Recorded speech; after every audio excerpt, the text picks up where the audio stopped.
BJD rally रे रमादेवी महिला विश्वविद्यालय छात्री जोगदेवा घटना पर एक्शन मोड को आसी विश्वविद्यालय कर्तृपक्ष पीजी काउंसिल पक्षर छात्री को नोटिस सह तागिद करा जायछि। रमादेवी विश्वविद्यालय कुलपति कहते क्लास बेले जेमिति कहीं बाहर को न जिबे से नहीं नोटिस होइछि। तागिद भी करिसेंते विश्वविद्यालय कर्तृपक्ष न मानिले आगो कार्यानुष्ठान निया जिवो। पीजी काउंसिल पक्षर नोटिस रे कड़ा चेतावनी दिया जायछि, जेउथरे उल्लेख रहितिला जे पिलामाने क्लास समय रे कैंपस बाहर बुलिबा सह अनधिकृत कार्यकलाप रे शामिल हेउछंती।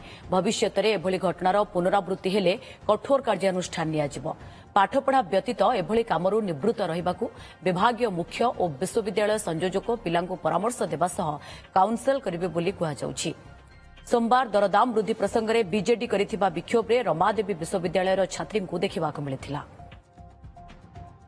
साधारण भाव जमती पिला स्कूल क्लास आवर रे जमती अन्य वेवर्ड एक्टिविटीज रे से माने इन्वॉल्व हेबे नहीं एवं क्लास रे यूनिवर्सिटी कैंपस रे रही क्लास करिवे से विषय रे हम पिला गोटे नोटिस करिछु एवं पिला आम बुझौछु जे क्लास समय रे तमे बाहर अन्य एक्टिविटीज रे इन्वॉल्व हो नहीं। आम पिला बुझेबू तापर आम जहा नियम अनुसार जहा कार्यानुष्ठान निया जिवो तो दरकार पड़े।